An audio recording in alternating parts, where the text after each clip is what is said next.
Everything Fly Fishing Original. We take the UV material we use for head cement. We coat the whole fly with a real thin coat on the outside. Right behind the ostrich.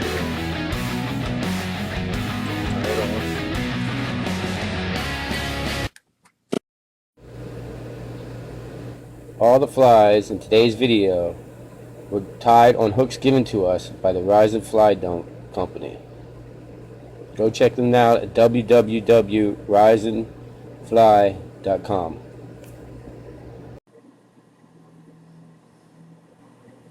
I already wrapped the thread from the eyelet back to the bend of the hook and head cement in it. Now we'll take our thread back up to where we start to tie our wings in.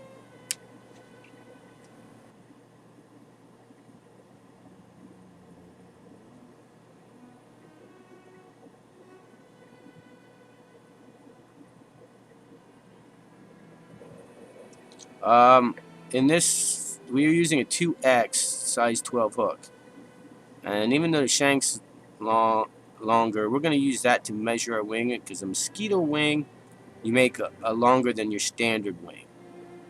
I don't know, that's why they tie it, and it's always worked for me. So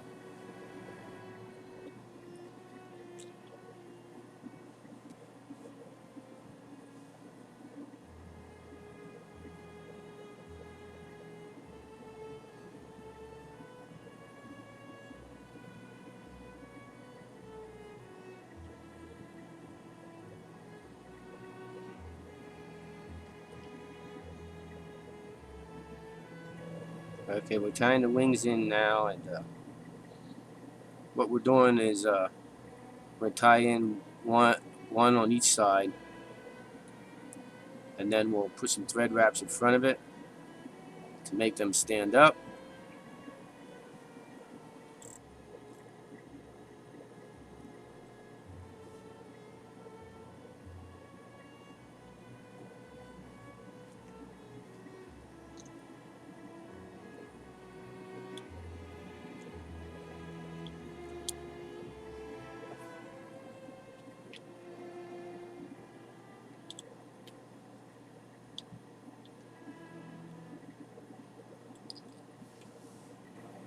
Now we're going to coat the whole thing with some head cement to make the wings stay where they're at.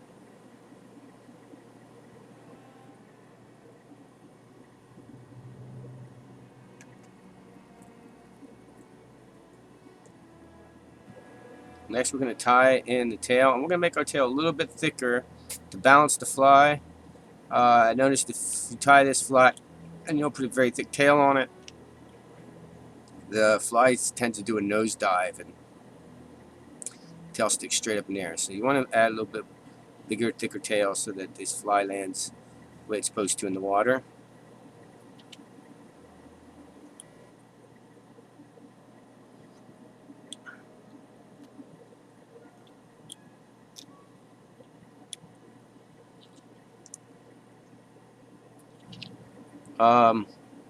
As you can see, when I tied in the tail, it created kind of like a hump.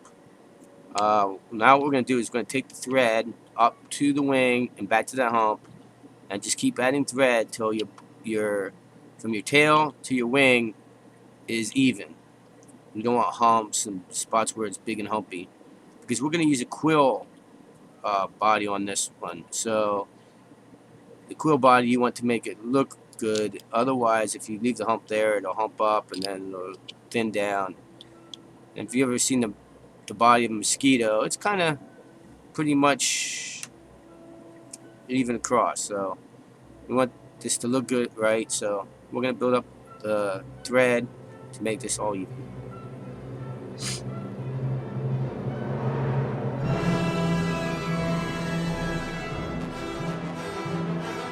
Okay, now we're going to tie in our grizzly quill. Now you want to select a really long feather, because you don't want to run out of your stripped quill before you get to the wing. Another thing I like to do is take the back of my scissors, the loop in my scissors, or a coin, lay the the quill on a flat surface and just rub that, push down really hard and flatten out that quill. It'll make it easier to wrap and then the fly will look better.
Now, what I'm going to do is I'm going to take a feather and I'm going to strip one side of the hackles off that feather. All except for maybe like the last inch, which I probably won't even use. This is a technique I've just learned. So, on this channel, we're constantly learning to help you guys out.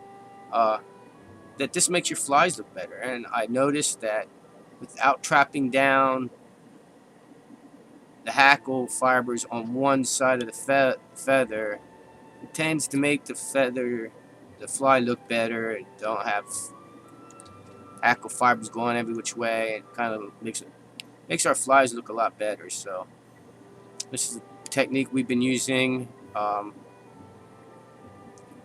So try it out. See if you like it.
Okay, so don't that fly look a lot better?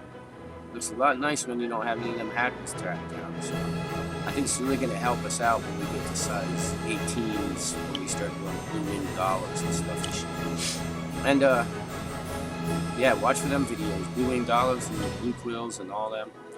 Anyway, when you get to the end, you want to wrap your end of your feather, secure it down tightly, cut the feather off. Then you want to build up the head of your fly. And then once you do this, you whip finish it. And then, once you're done whip finishing it, we're gonna take our UV treatment, put on the head of the fly, hit it with the light, and that's about the end of the fly. Looks pretty good, don't it? This pattern works really well, and around this time of the year, summer months, if you can find cold enough water, this pattern works really well.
Thank you for watching our video, and this is a beautiful little pattern to be using in the summer if you can find water that's cold enough to go fishing. And if you can't, you can use them for bass. Bass will eat them.